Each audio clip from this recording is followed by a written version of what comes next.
dhegaystayaal hiddaha soomaalida kuma jiri jirin qolada maalintaas laga il helaa inay isdhiibto sidaa daraaddeed aadan galayd iyo qoorwaa jaamaca raggii lahaa inkastoo goobtii daboolan lagaga adkaaday haddana inay aadsadaan mooye inay sidaas dagaal kaga haraani facshar bay la ahayd geeri bayna ka xigeen maalintii dambe labadoodii oo isgubaabinaya dirirta soo socotaa siday noqon doontana malabmalaynaya ayaa nima socota ay u yimaadeen kuwaasoo markii la iswaraystay u sheegay boos ilaawe inuu nugaal u sodcaalay dhawaanna kala soo noqday faras aan isaga oo kale la adag lana maqal magaciisana roor godan la yidhaahdo dharaartaas buu aadan galayd isna wuxuu kabaha u iladay nugaal oo sidaan hadda ka hor idiin sheegay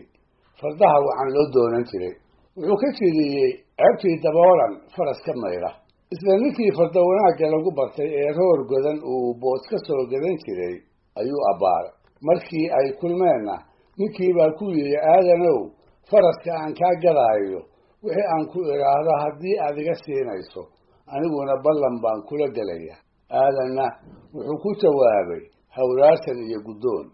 ninkii faraska lahaa ayaa markaa yidhi wixii uu eryadaa haddii ay ka baxsadaan wixii isaga eryadaana ay gaaraan xoolahaagu waa ku celis ninkii faraska lahaa intuu 12 qaalmood guddoonsiiyey ayuu aadanna nugaal kala soo laabtay faras isna ciid caan ka noqday waa qadowlaaye faraskii la baxay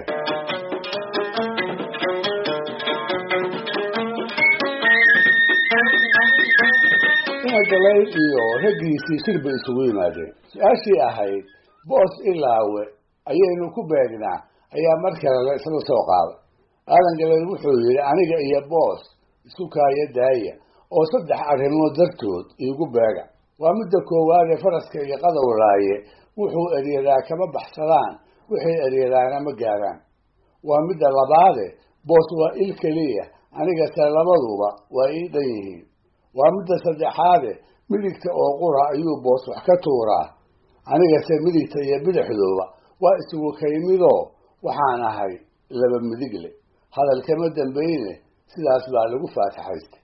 goobtii la sugaayey ayaa dhacday fardaba hubsaday iyo dhalinyaro ku joogta ayaa la isula soo baxay waa barqa dheer hootooyinkii iyo warmihii buu cod waliba loolinaya fooda ayaa la isdaray maxaa nin door dhulka yaal maxaa garmadoobe xiilmihii laga soo daadshay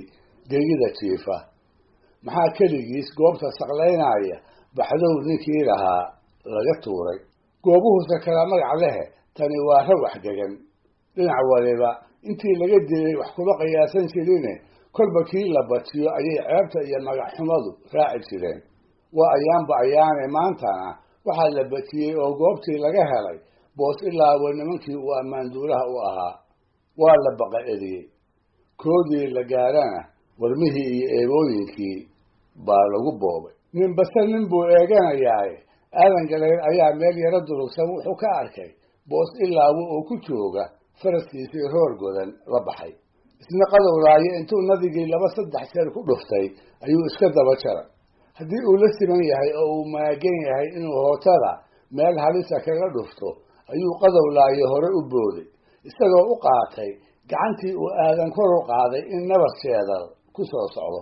faraskii markuu sidaa hore ugu booday ayuu boos ilaawana aadan hoota halgaad ah ka gaarsiiyey oo jeeniga midig inta kaga dhuftay dhinaca kale ka dusiyey iskana dhaqaaqay aadan kolkuu arkay inuu dilan yahay ayuu ilqooreedda ka eegay boos oo dhaafaya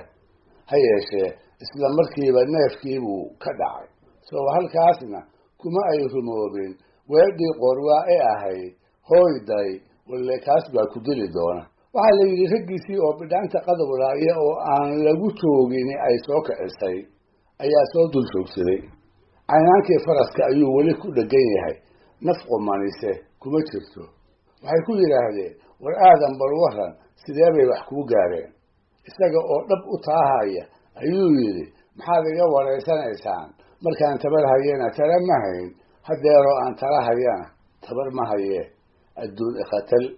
waxay noqotay maahmaha iyo oraha lagu taamilo qaato oo aayaha isla weynida in badan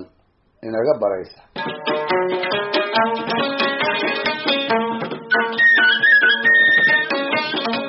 maalintaas kadib maansayahano badan oo Soomaaliyeed ayaa sheekadaas gabayadooda ku xusay iyaga oo bulshooyinkii iyo beelihii ay ku dhex noolaayeen aayaha taraxumada ku tusaaleynaya. waxaa marahayga ugu caansan Ismaaciil Mire oo gabaygiisii Ragow Kibirka waa lagu kufaa ku taariikheeyey qaar ka mid ah raggii Soomaaliyeed ee isbiday dabadeedna ay laandayri la duushay. tabkii daraawiishta kadib waa gabaygii uu tiriyey ee uu ula jeeday saakinkii kibirka badnaa ee Carab dheere la oran jiray. Ingiriisku markuu Laascaanood qabsadayna uu u soo magacaabay. waa gabaygii uu ugu furfurtay alartiisii halqabsiga noqotay. inkastuu kallaho ama kabtiyo ama kuf dheer fuulo badka luun ku jira kay ku tahay amase koob shaaha kulligood addoomaha rabbow qaybshay kibistii qof walbaba wixii loo katibay waa la kulansiina nina inaanu soo kororsanayn kaa la ogaado. intaasoo uu ku xejiyey dagaaladii qabaalka iyo talaxumadii u horseeday. lixda koosee reer Caligeri ee kow isaga siiyey kasii waaye wuxuu waa qabaal waana kabanaaye Ragow Kibirka waa lagu kufaa kaa la ogaado. tuduc kale oo isla tixdaas ku jirana wuxuu Ismaaciil si gaara ugu xusay aadan galayr iyo gardaradii uu ku baxay, gaar ahaanna weedhiisii ahayd hashan sidee ku bixiyaa musumadan ka leefayaa iyo wixii uu ka dheefay. waa kii lahaa karaankuu lahaa ina galayr kahay gadaalkii iyo kaarkuba ma joogeen hadduu keena tuludii iyo baallacad keliyaa kuma jareen kii uu quursaday Ragow Kibirka waa lagu kufaa kaa la ogaado.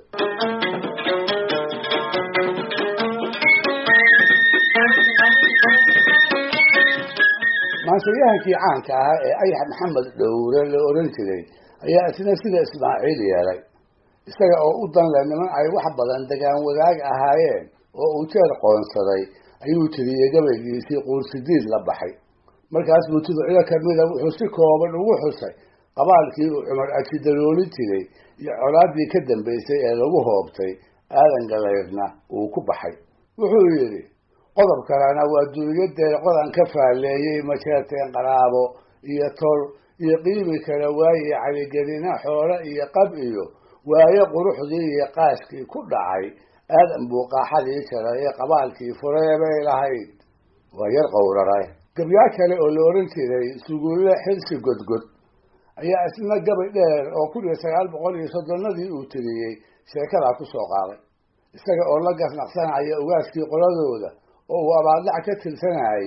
kibirna uu maraha ku dareemay ayuu qayb gabaygaas ka mida wuxuu ku xusuusinayaa talaxumadii dhacdada qabaalka ku wacnayd iyo hoog iyo ba wixii labadii qolo ee isku maagay ka soo gaaray. markaas buu yidhi diriqsa waxaan dhammayn baa kharibay dil iyo daaroode talaxumada doogteeda waa lagu dufoobaayay degadaas ka badan reer intuu lumiyey deelqaafi qabaalkii daloolaba rag buu dilay naftiisii iyo dun hadday gashaan kama kaceen degaladoodii iyo Caligerigu doorkuu ahaa gabalkii daaduuye suubaan wuxuu diriciya dhalay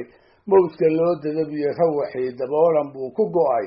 duulkii reer Gorode dugaa kama dhargeen kibir haddaan loogu dowgelin. dhegeystayaal barnaamijkii dhaqanka iyo hidduu maanta halkaa ha inoo joogo wuxuuna ku saabsanaa qaybtii lixaad ee sheekadii adduuni khatar iyada ayaana ugu dambeysay taxanihii aanu soo wadnay 6 toddobaad ee aanu soo dhaafnay.